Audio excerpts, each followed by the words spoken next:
আবার চলে এলাম আমার ছাদ বাগানে। আজকে দেখেন এখানে কত কত শপিং ব্যাগ। এর কারণ কি আপনাদের এখনই বলছি। আসসালামু আলাইকুম, কেমন আছেন সবাই? আমি আলহামদুলিল্লাহ ভালো আছি। ছাদ বাগানের আজকে আরেকটা লং ভিডিও নিয়ে চলে এলাম। এই যে ছাদ বাগানের বেগুন দেখুন, প্রত্যেকটা বেগুন কিন্তু ওই শপিং ব্যাগগুলো দিয়ে মোড়ানো ছিল, পেকিং করা ছিল। তো আমি সবগুলো শপিং ব্যাগ আজকে খুলে ফেলেছি। অনেকগুলো শপিং ব্যাগ হয়েছে। অনেক দিন যাবত এগুলো পেকিং ছিল আর আলহামদুলিল্লাহ মাশাআল্লাহ অনেক ভালো হয়েছিল। এই যে বাঁকা বেগুনটা দেখছেন, এই বেগুনটা কিন্তু একটা ছোট শপিং ব্যাগে ছিল। আমি বুঝতেই পারি নাই যে এটা কখন বড় হয়ে গিয়েছে, যার কারণে এটা বাঁকা হয়ে গিয়েছে। শপিং ব্যাগে জায়গা হচ্ছিল না, তাই উপরের দিকে বাঁকা হয়ে গিয়েছে। তো একটা গাছ থেকে মাশাআল্লাহ যদি এতগুলো বেগুন পারা যায় তাহলে আর কি লাগে বলেন। যাদের ছোট্টখাট্ট একটা এমন সুন্দর একটা ছাদ বাগান আছে তাদের আশা করি মাসের পর মাস বাজার করতে হয় না। আমাদের তো রমজান মাসের পর থেকে এই পর্যন্ত আর বাজার করা হয়নি, সেটাকে আপনারা বিশ্বাস করবেন? আজকে প্রায় 2 মাসের উপরে হয়ে গিয়েছে, প্রায় 3 মাস রানিং চলতেছে। আমাদের ছাদে যা আছে আলহামদুলিল্লাহ তা দিয়ে আমাদের সংসার খুব ভালো চলে যাচ্ছে, যার কারণে আমাদের বাজার করতে হয় না। রমজানের পরপরই আমি আর বাজার করতে দেই নাই, বলেছে যে ঘরে মাশাআল্লাহ ছাদে অনেক সবজি আছে, আবার ফ্রিজে মাছ মাংস মোটামুটি যা আছে আলহামদুলিল্লাহ চলবে। আর ঈদের আগে কোনো বাজারের প্রয়োজন নেই, যেহেতু ফ্রিজ খালি করতে হবে কুরবানিদের জন্য, তাই কোনো বাজারের প্রয়োজন নেই। তো এইভাবে আমাদের রমজান মাস থেকে ঈদ পর্যন্ত চলেছে, আবার ঈদের পরে এখনও চলছে। আমাদের কাঁচা বাজার লাগছে না। মানুষ তো ঈদের পর মাংস খেতে খেতে বোরিং হয়ে যায়, অন্য তরকারি খোঁজে, যে অন্য তরকারি হলে ভালো হতো। আমাদেরও এরকম হয়েছে। তো আমার ছাদ বাগানে মাশাআল্লাহ এত শাকসবজি আমি ঈদের পর থেকেই রান্না করছি, মানে ঈদের পরের দিন থেকেই কিন্তু আমার ছাদ বাগানের টুকটাক শাকসবজি রান্না করছি, কারণ ঈদের পর দিন থেকেই কিন্তু মাংস খেতে আর ভালো লাগে না, যার কারণে ঈদের পর থেকে আবার এই শাকসবজি চলছে। এই যে এখানে এই বেগুনগুলো কিন্তু অনেক সুন্দর লাগে দেখতে, এগুলার স্ট্রাকচারটা, কালার, তারপর হচ্ছে মানে অনেক সুন্দর লাগে আমার কাছে। বেগুনগুলো একদম নরম থাকে। এই বেগুনটা হচ্ছে সাইজে বেশি বড় হয় না, কিন্তু এটার গঠনটা অনেক সুন্দর হয়। আর তাল বেগুন মাত্র 3টাই হয়েছে আমার একটা গাছে, আর এভাবে ছোট ছোট আছে, আরও এগুলা হয়তো 3-4 দিন পরে পারা যাবে। যেগুলো শপিং ব্যাগ মোড়ানো আছে এগুলো কিন্তু ছোট, এর জন্য আমি শপিং ব্যাগ খুলিনি। আর যেগুলা আমি শপিং ব্যাগ খুলে রেখেছি এখন এগুলা কাটবো, তাই সবগুলোর শপিং ব্যাগ খুলে নিয়েছি। আমি একটা ভিডিওতে একটা আপুকে বলতে শুনেছি যে উনি নাকি ভিডিও দিয়েছিল যে গ্রামের মানুষরা 1 সপ্তাহ বা 1 মাস বাজার না করেও চলে যেতে পারে, তাদের কোনো বাজার করতে হয় না, গ্রামে যে শাকসবজি আছে এগুলো দিয়ে চলে। তা আমি মনে করি শুধু গ্রাম নয়, শহরেও ছোট্টখাটো একটা ছাদ বাগান যদি থাকে সেইখানে মানে ছোট্টখাটো একটা ছাদ বাগান থাকলে যথেষ্ট হয়ে যায়। 1-2 মাস কি 2-3 মাস বাজার করতে হয় না। যদি কোনো রকম কয়েকটা বেগুন গাছ বা লাউ গাছ, তারপর আছে চাল কুমড়া, এরকম টুকটাক কয়েকটা গাছ, সর্ষে টসি এরকম যদি কয়েকটা গাছ থাকে আর এগুলা ফল দেওয়া শুরু করে, তাহলে তো 2-3 মাস বাজার লাগবেই না এগুলা শেষ না হওয়া পর্যন্ত। তো আমার ছাদ বাগানে মোটামুটি বেগুন আছে, চাল কুমড়া আছে, তারপর হচ্ছে সর্ষে আছে, করলা আছে, তারপর লাউ আছে।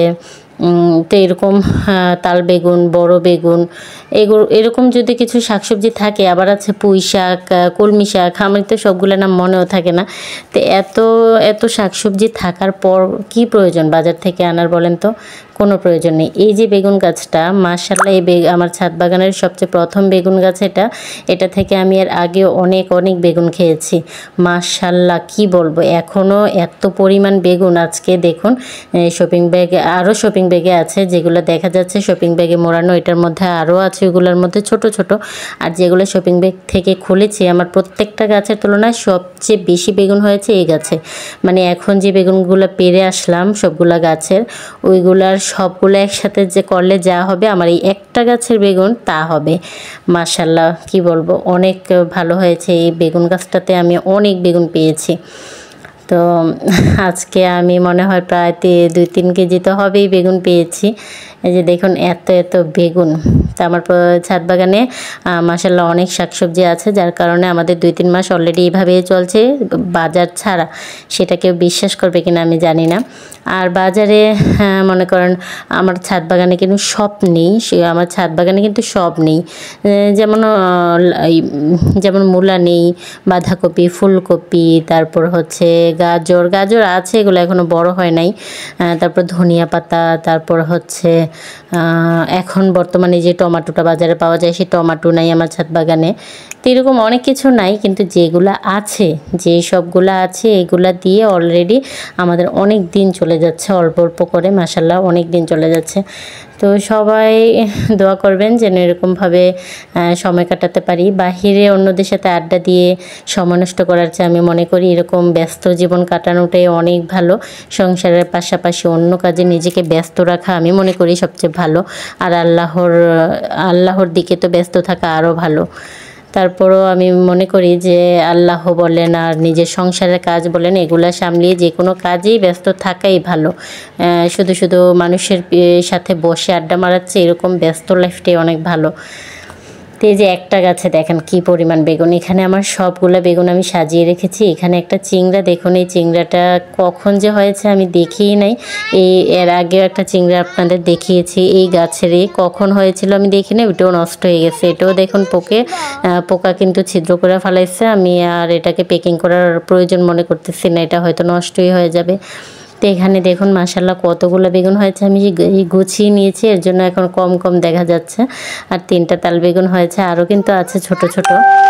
তো এখানে দেখুন অনেকগুলো হয়েছে, তারপর আরও কিন্তু আছে, এগুলো কিন্তু শেষ না। আমার ছাদ বাগানে আরও অনেক সবজি আছে, সেগুলো দেখবেন না আপনারা। এর জন্য লাইক কমেন্ট করে আপনারা পাশে থাকুন, দেখতে থাকুন আমি আরও কি কি তুলছি ছাদ বাগান থেকে। এখানে দেখুন একটা বড় সড়ো হয়ে আছে একটা শসি, কত বড় হয়ে আছে। এটা কিন্তু আমার সাজনা গাছে এই শসি গাছটা গিয়ে উঠেছে। তো এই শসিটা দেখুন অনেকটা বড় হয়েছে। আবার সাজনা গাছে আমার একটা লাউ গাছ উঠেছে, ওইখানেও 2টা লাউয়ের কড়া এসেছে, এগুলোকে আমি একটু পিকিং করে রেখেছি, জানি না কত বড় হয়েছে। আবার এখানে দেখেন এত বড় একটা করলা যদি গাছে থাকে আর কিছু লাগে বলেন তো।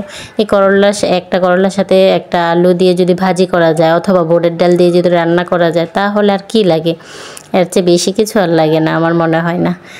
এই একটা করলা, একটা শসি, এরকম টুকটাক 1-2টা করে আমাদের মাশাআল্লাহ হয়ে যায়। আরও আছে আমার ছাদ বাগানে, শাকসবজির অভাব নেই, আরও আছে, আপনি দেখে যান। আর একটা শসি আর একটা করলা দেখুন একেবারে 2টা একই রকম সাইজ হয়েছে, লম্বায় অনেক সুন্দর লাগতেছে।